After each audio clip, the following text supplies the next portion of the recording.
It looks like an ordinary street corner, but I'm standing here at the forks of the road in Natchez, Mississippi, on the site of what once was the second largest slave market in the United States. In the mid-1800s, the three most valuable commodities in the world were land, cotton, and enslaved people. Here at the forks in the road, $700 would have bought you a child, a man, or a woman who looked like me. And how's this for irony? This place, where tens of thousands of people were sold into the violence and inhumanity of slavery, was located at the intersection of Old Washington Road and Liberty Road. The Forks of the Road was dismantled in 1863 by federal troops, including black soldiers who had once been displayed in its slave pens.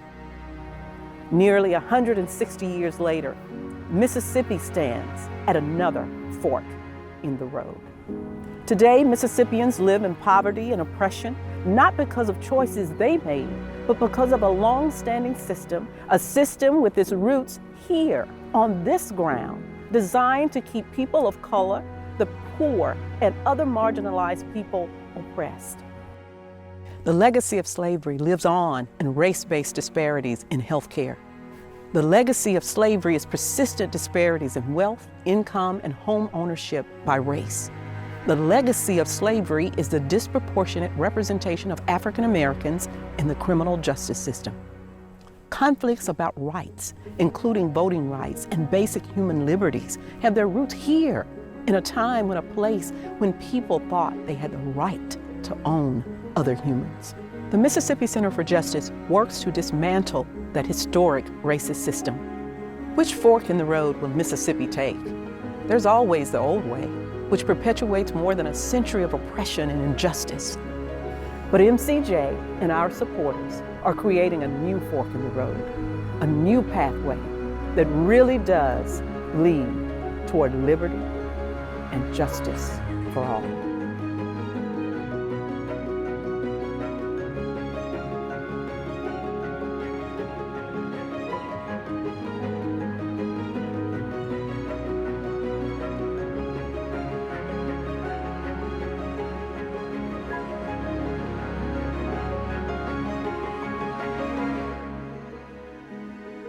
Welcome to Champions of Justice. COVID-19 prevented us from gathering in person again this year, but it couldn't stop the important work MCJ has underway. Tonight, you'll go behind the scenes with MCJ attorneys and our clients. You'll hear inspiring stories from our Champions of Justice honorees. You'll meet the Pathfinders, or creative Mississippians who are forging new paths to equity through the arts. And you'll be entertained by the award-winning saxophonist, Jesse Primer. We hope you'll be inspired to join us as we work to create a more just, equitable Mississippi. So, come on, let's see where the new fork in the road takes us.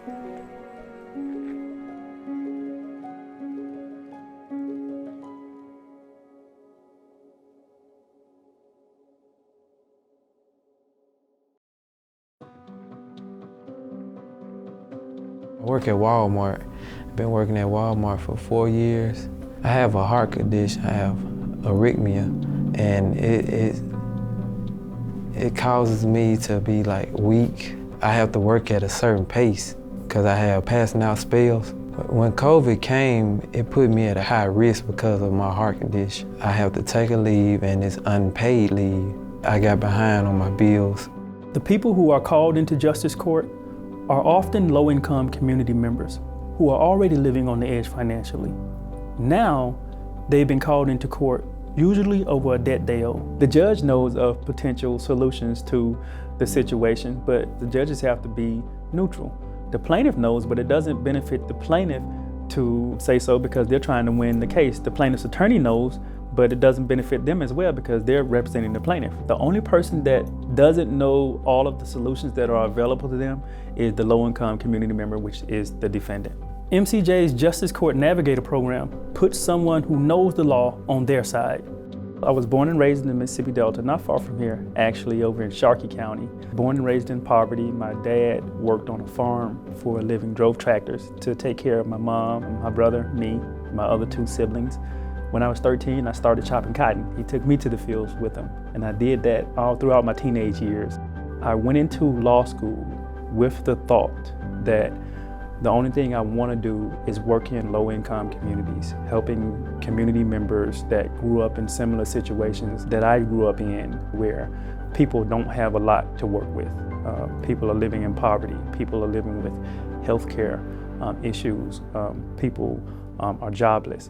And that's pretty much what goes on in the Mississippi Delta, has been going on for a long time. I work in 6 counties throughout the Delta, implementing a Delta Justice Court Navigator program to help community members in low-income communities navigate the justice court system, to give them an idea of what they're facing when they get drawn into justice court, whether that be a consumer debt issue or a landlord and tenant issue, or issues where credit card companies are trying to draw people into court, where quick cash loans or payday loans or car title loan companies are drawing people into court, or surprisingly, when hospitals are drawing people into court because of bills that they can't pay. So to offer community members in low-income communities advice before they go into justice court.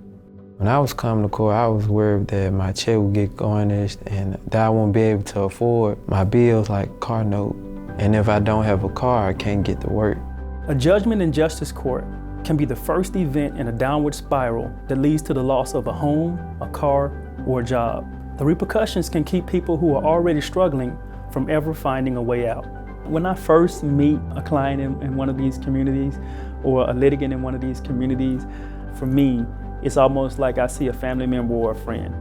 Someone who grew up in the same circumstance that I grew up in, a poor community, a low-income community, a poverty-stricken community, who just needs some help. When Ty came in and offered free help, it's like an angel walked in the building. It kind of made me feel like relaxed, like a big brother coming in, stepping in to help. And to sit and hear them and watch them come out on top, the feeling is inexplicable.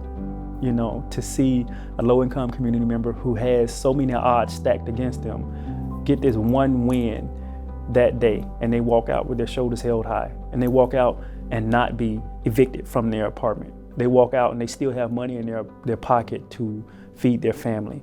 They walk out and they can go and pick their child up from school, and they don't have this boulder on their shoulder that they had earlier that morning when they knew that they were getting drawn into court. It took a lot of weight off my shoulder, and I automatically knew that it was going to be okay. My feelings are wrapped around the fact that this is what I came here to do.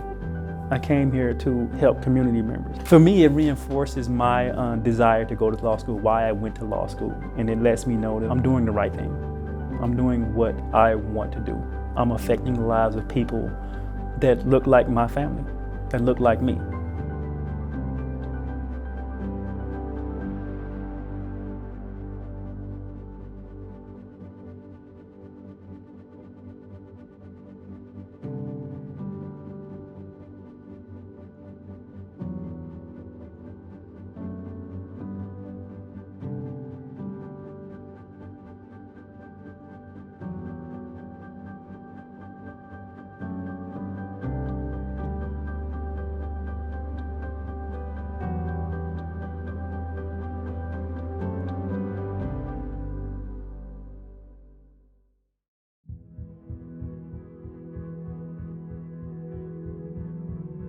Mississippi ranks last nationally in almost every indicator of health and well-being, but Mississippi ranks first or second in deaths due to heart disease, diabetes, and more recently, COVID-19. In a state already on the bottom, the outlook is especially grim for Black Mississippians and poor Mississippians. These health and wellness disparities didn't just pop up overnight. They have their roots in a government practice that stretches all the way back to the 1930s called redlining. During the Great Depression, the federal government pulled out maps and literally drew lines around communities the government deemed hazardous, noting infiltration of Blacks as a characteristic that lowered a neighborhood's value. The government then systematically denied those communities of federal resources and investments.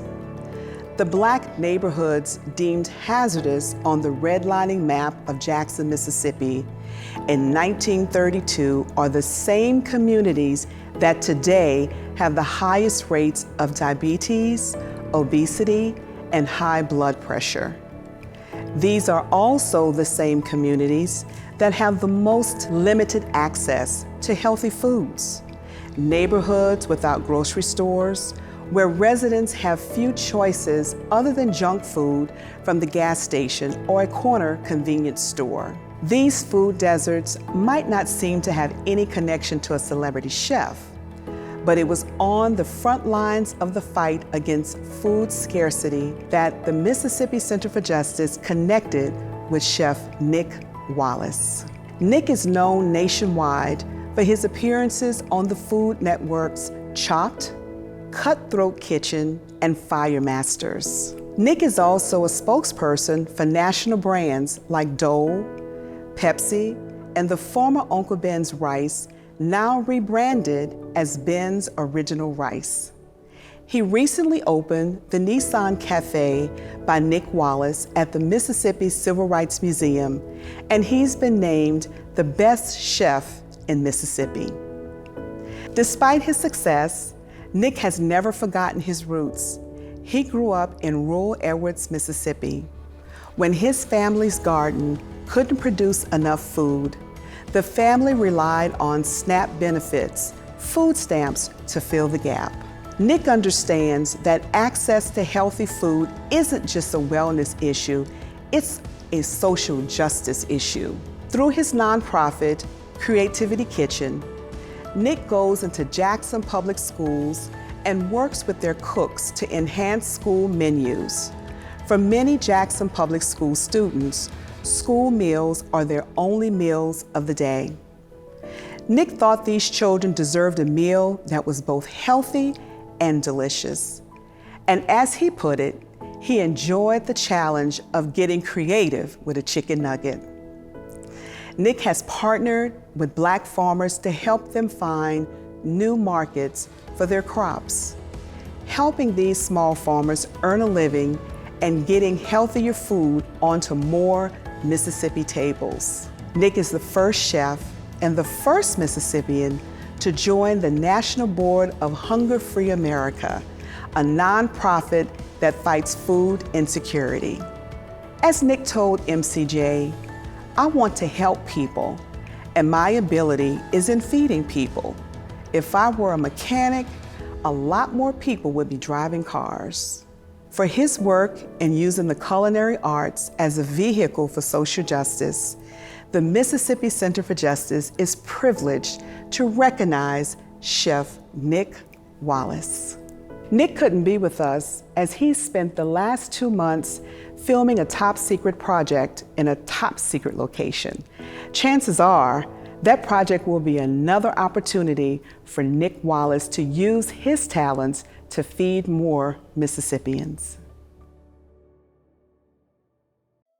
And I was the first Black person to vote in the town of Wallace. I just never imagined in my wildest dreams that we would be revisiting the same kinds of issues that we visited in the 1960s and the 50s. We had to pay the poll tax, we had to pass the literacy test, we had all of that. But the kind of roadblocks that are being established now, I just never imagined that we would have to fight that battle over again. I'm really devastated by it. I'm really heartbroken, quite frankly. I mean, it's unbelievable that I am observing this and watching this today. It's hard to imagine, but it's real and it's happening, and we have to fight back. We just simply have to let the world know that this country is worth saving and that we need our citizens to be actively involved in the process. Hello, my name is Leslie-Burl McLemore II, and I'm proud to introduce Champion of Justice honoree and the recipient of the inaugural Fannie Lou Hamer Award to my father, Dr. Leslie-Burl McLemore.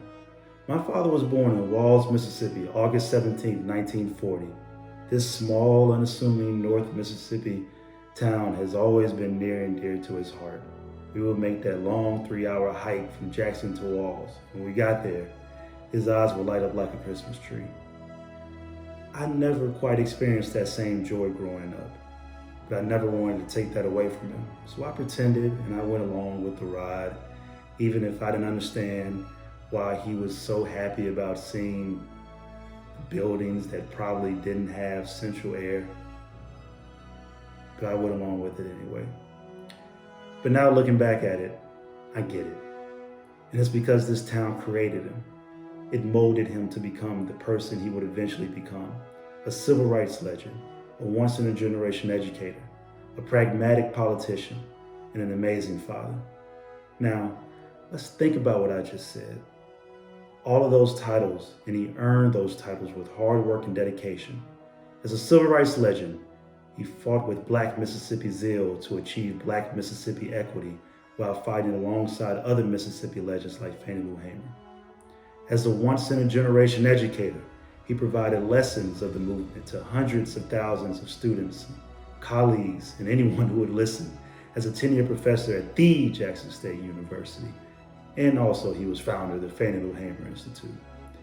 And as a pragmatic politician, he streamlined ordinances and laws that weren't always popular, but what he felt were for the best interests of Jackson citizens, all while navigating the somewhat treacherous waters of Jackson politics. And as a father, well, he kind of made it look easy.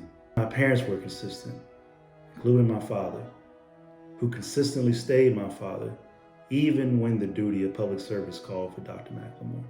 For my father's 80th birthday, I wrote a thing in the Mississippi Free Press. I wrote it as a birthday gift. Because for one, I'm cheap, which, I get it honest. But for two, I contemplated something I could give a man who already has almost everything he wants. He has a house, in fact, two. He has a 1976 Porsche. He has 2 beautiful grandchildren, even though that will stop at 2. And he has a year-round Christmas tree that he keeps lit even during the deathly Mississippi summers. So I asked myself, what could he possibly want? I was all out of options until I decided to write a thing so I could give him some appreciation. And it dawned on me to write this after I wrote something prior, after John Lewis and C.T. Vivian passed away, that was entitled Our Civil Rights Legends Are Dying. Now, this was a bit morbid, I must admit, but it was also true, which makes this all the more important. This introduction, my write-up, and this honor. Congratulations, Dad. You deserve it. I wish to thank MCJ and its leadership this evening for this recognition. In particular, President Wade and her team. I am in awe of the outstanding work that MCJ is doing in our state.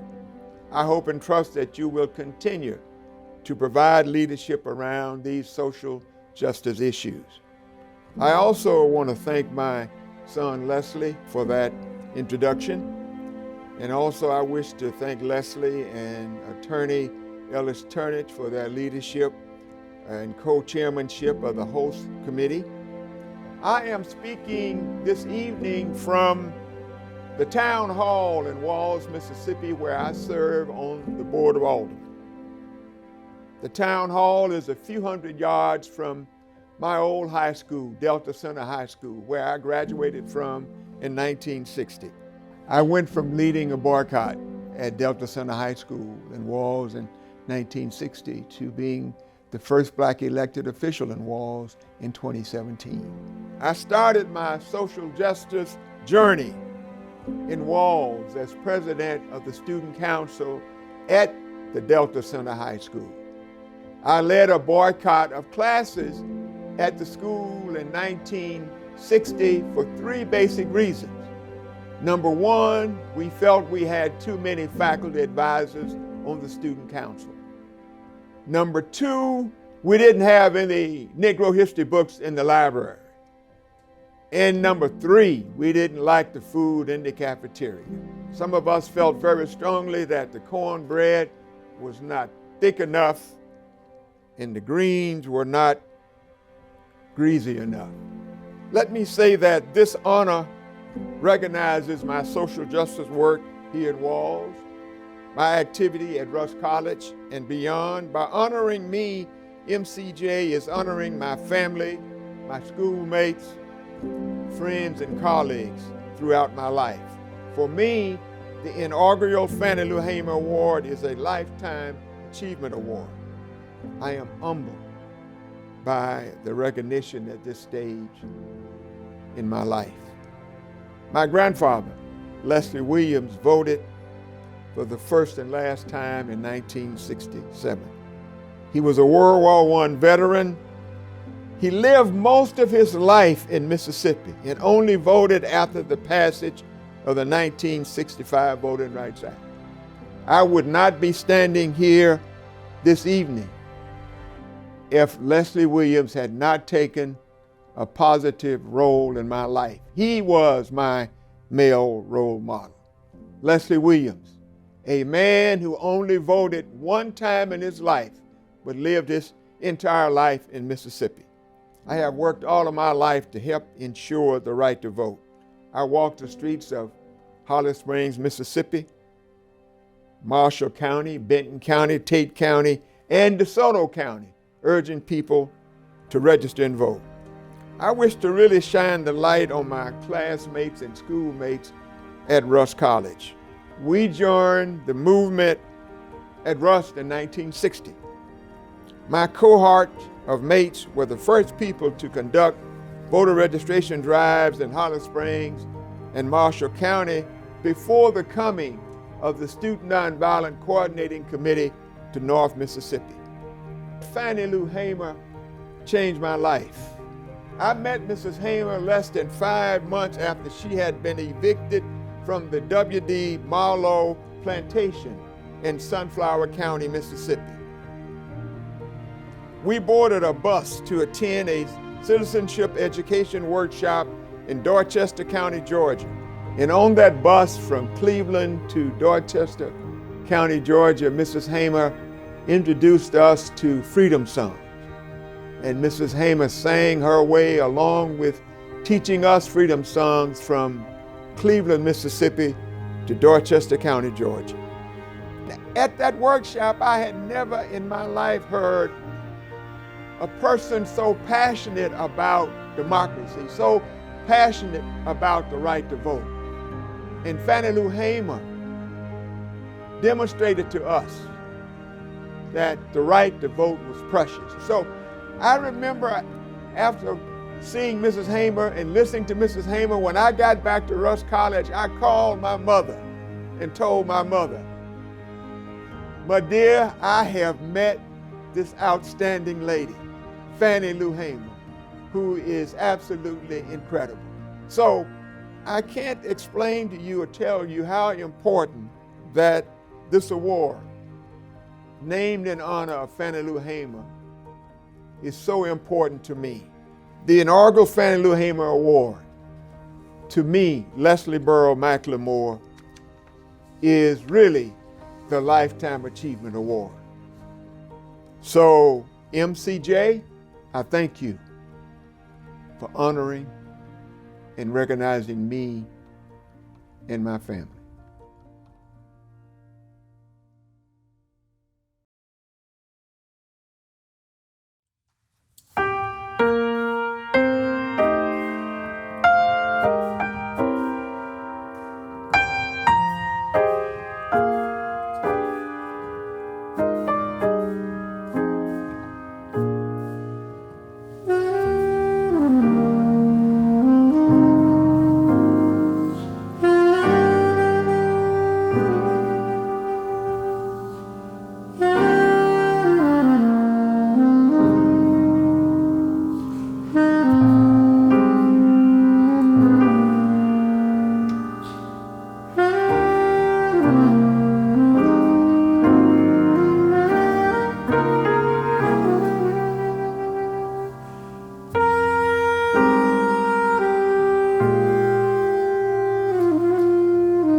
I have stayed with this work and will continue to be involved because I believe we're on the right side. I have hope for the future because of the youth that I have seen and the activism among them. My proudest accomplishment at MCJ is the mentoring I have done of young people. We've had a lot of students who've come through, and we've had a lot of lawyers whose first job was at MCJ. Several of them have gone on to be elected officials, some are working for national organizations, some have started their own practice, but I feel like I helped ground them in a perspective on law practice and on advocacy that allowed them to take their wings and fly. When I first met Beth back in 2006 on a road trip, Martha Bergmark had just lured her out of an early retirement to work with MCJ for 1 year. Lucky for MCJ and its clients and communities, that single year turned into 15.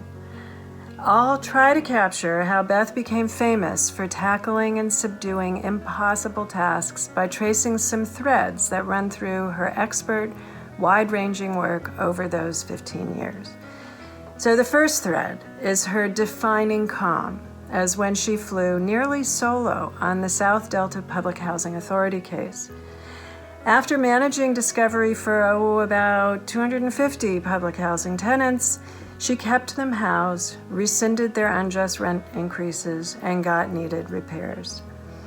More recently, hundreds of undocumented poultry plant workers needed to contest their arrests by ICE.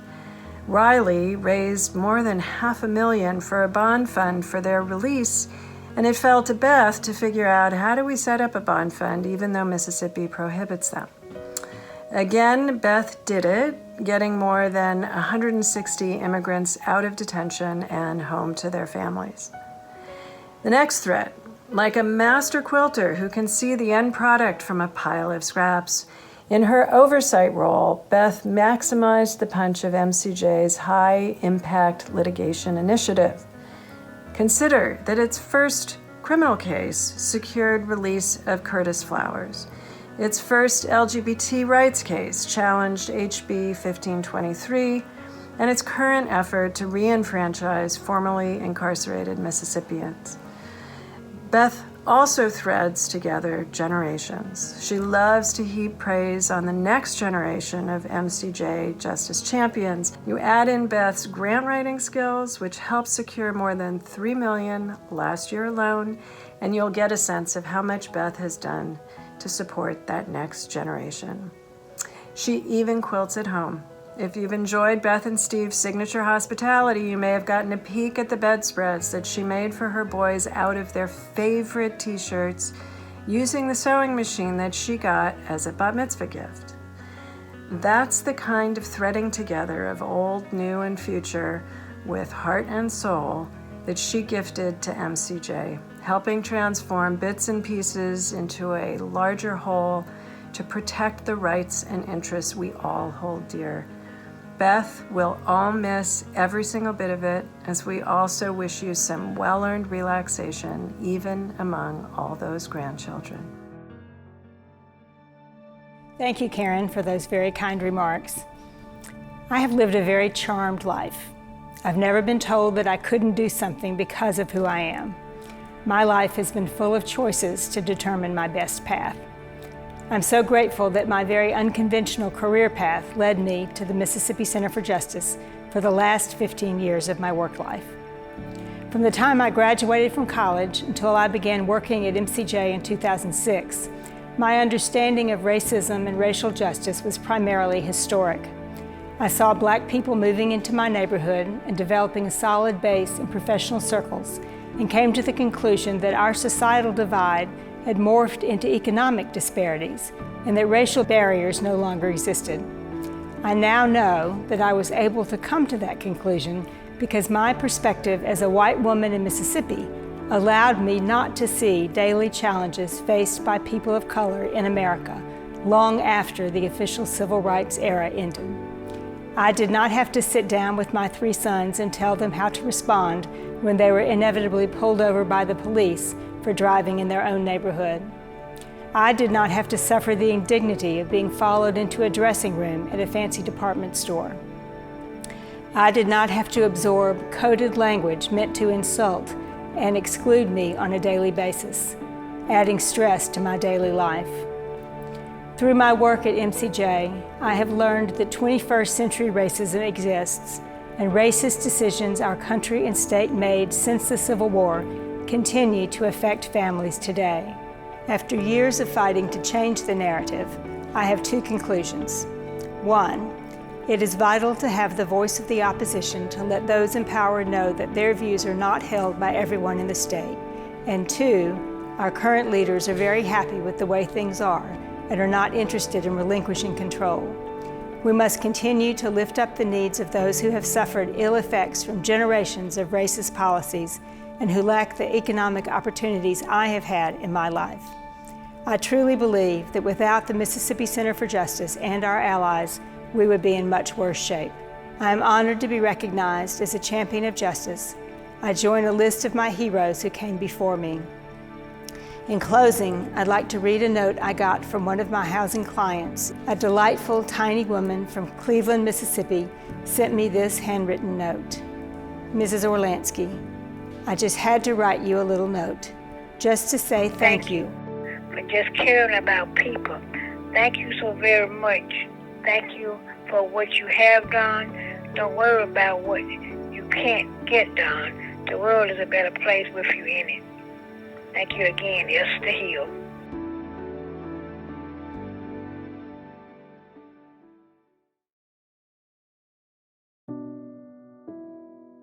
When I was 12, my parents had 2 talks with me.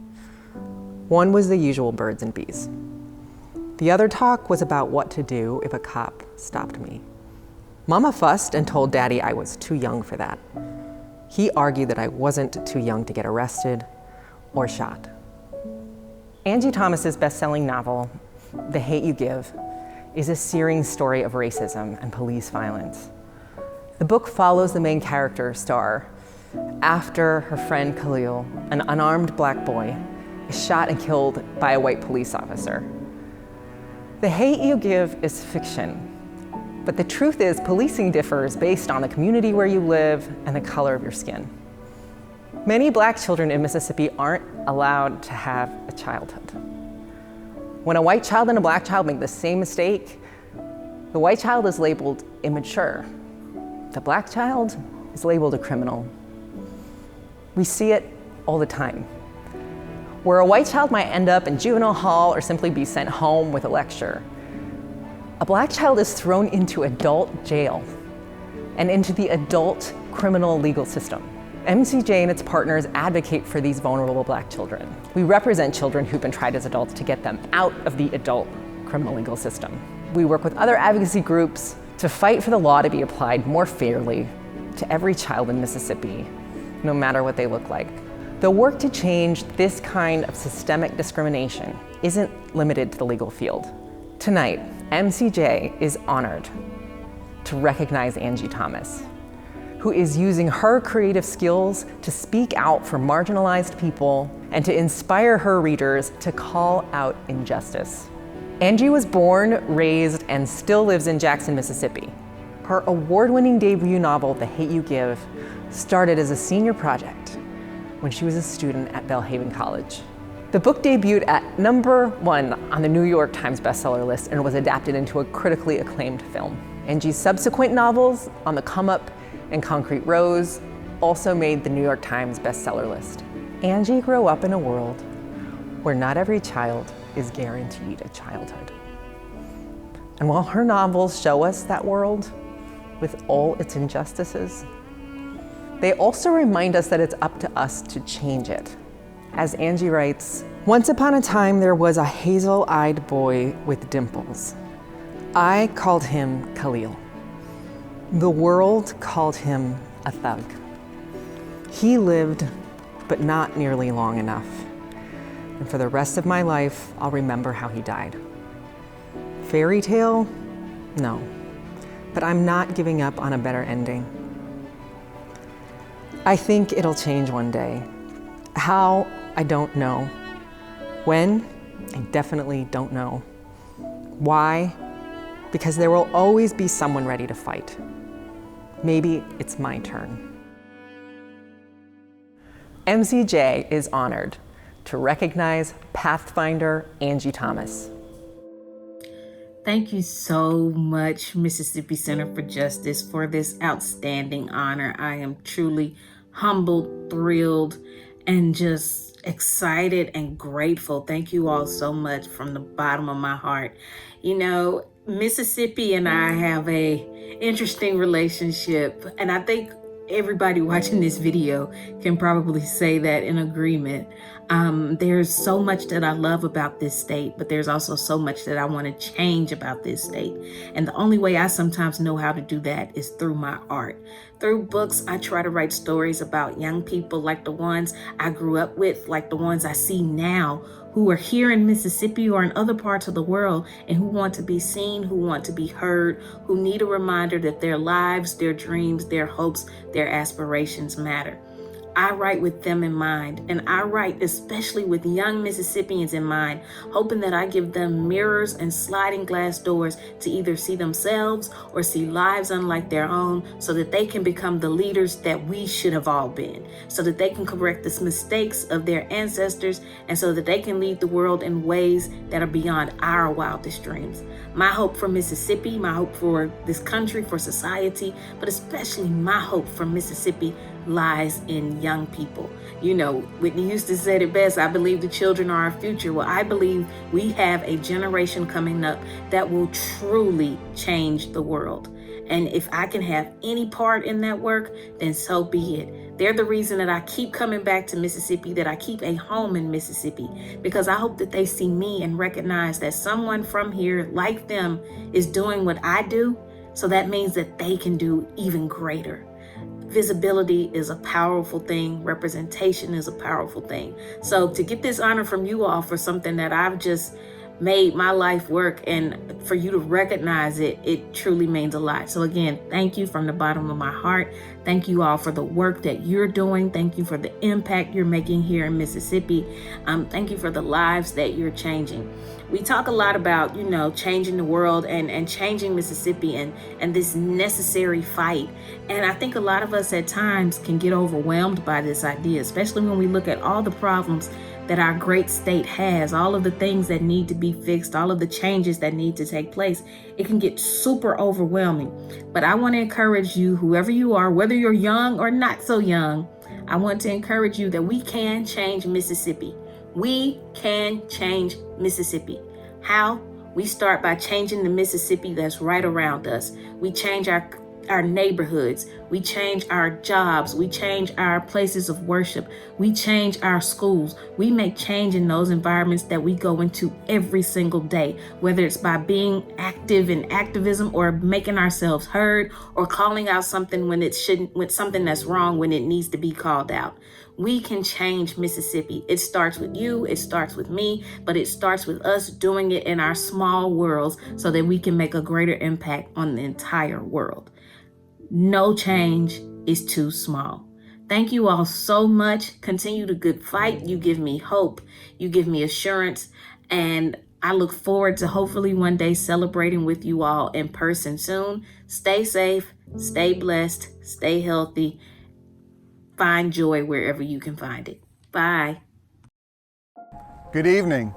Welcome to Champions of Justice. Thank you to our presenting sponsors, Kazan McLean Partners Foundation and Latham & Watkins LLP, and all of our generous sponsors at every level for making this evening possible, and more importantly, for making the critical work MCJ is doing every day possible. It's my privilege to recognize our honorees, Champions of Justice, Dr. Leslie-Burl McLemore, the recipient of the inaugural Fannie Lou Hamer Award, and our own Beth Orlansky, Director of Advocacy at MCJ. It's also my privilege to recognize our Pathfinders, best-selling author Angie Thomas and chef Nick Wallace. Social justice once revolved around securing fundamental rights, like voting rights and ending blatant discrimination. Today, the fight for social justice is more multifaceted. and touches a wider range of issues, from interactions with the police to food security. Creative advocates like Angie Thomas and Nick Wallace are using their unique talents to put a spotlight on those issues and to reach and motivate new and younger audiences. Their work brings new perspectives on what social justice includes and how to pursue it. We need all these voices today. Right now, Mississippi is standing at some of the most important forks in the road in our state's history. Will Mississippi take the fork that leads to free, accessible, fair voting for everyone? Or will we follow a path that leads to voter suppression? Will Mississippi take the fork that preserves a woman's right to choose? Or will we allow politicians to decide that choice is only available to women who can afford a plane ticket to another state or another country? Will Mississippi choose the fork that continues to lead to disparities in healthcare, education, and how communities are policed? Or will we choose the fork that leads to equity, opportunity, inclusion, well-being for all Mississippians and moves our state forward? These forks in the road are supremely important. These decisions matter. They lead to changes that bring us closer to the social justice we want to see. Or they lead us to changes and restrictions that wipe away the progress that so many fought so hard for so long to win. And as always, Mississippi is at the center of the civil rights movement. What happens here has national impact. The Mississippi Center for Justice has the ability to influence the directions we take, the forks we choose, the paths we move forward on. There is no better time or place for you to join us than right now. If you want to continue the legacy of Leslie-Burl McLemore and Beth Orlansky, if you are motivated by the creative advocacy of Angie Thomas and Nick Wallace, take the new fork in the road. Join us by supporting the Mississippi Center for Justice.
The Forks of the Road site was added to Natchez National Historical Park in 2017, and it is envisioned as an 18-acre site. We're standing on the first parcel to actually come into National Park Service ownership, and we will be going through a number of phases in the coming years. There'll be a land acquisition phase where we seek to acquire some of these parcels from willing sellers or by donation. Then there'll be a planning and development phase that very actively engages public input into how people, especially in the dissent community, envision this site. Because as you can imagine, the Forks of the Road has a very tragic story to tell of unimaginable horrors of people who were kidnapped, brought here from thousands of miles away, and then sold as though they were commodities. But what has happened in the years since the end of slavery is that a community has risen up, and it's a community of resilience and achievement that needs to be celebrated. And all of those are part of the story here at the Forks of the Road. So the Forks of the Road site and its development into a national park is part of how Natchez and Mississippi are taking a new fork in the road, that we are building on a solid foundation of historical truth, everyone's truth, and moving forward in unity to create a new world for all of us and for future generations.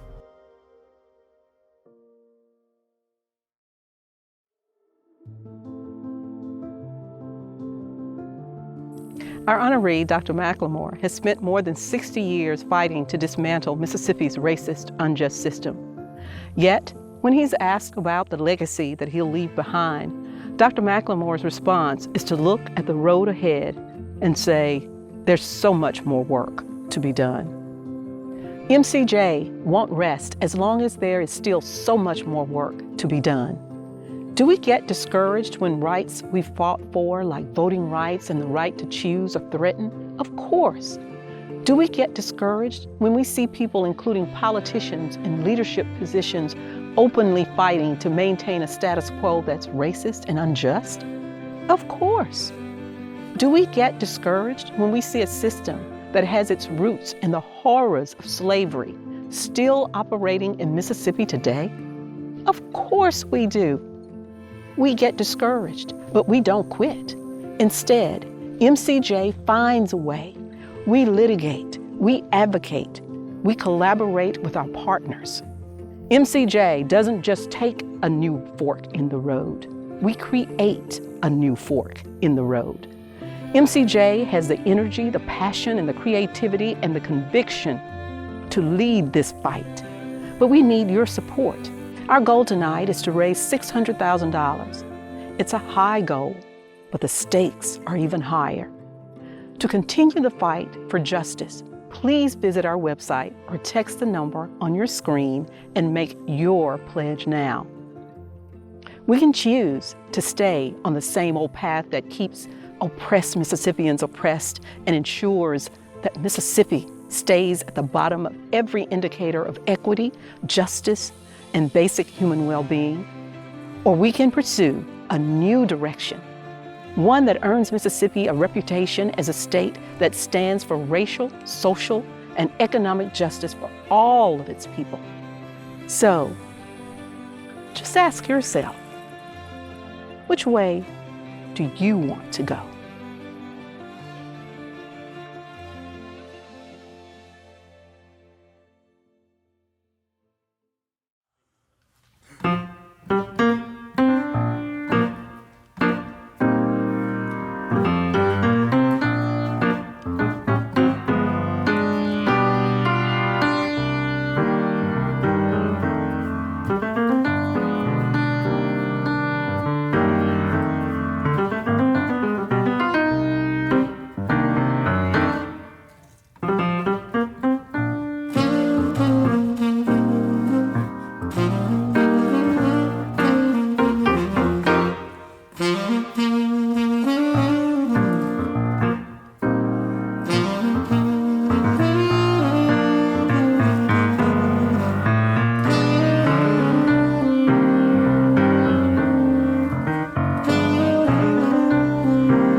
you.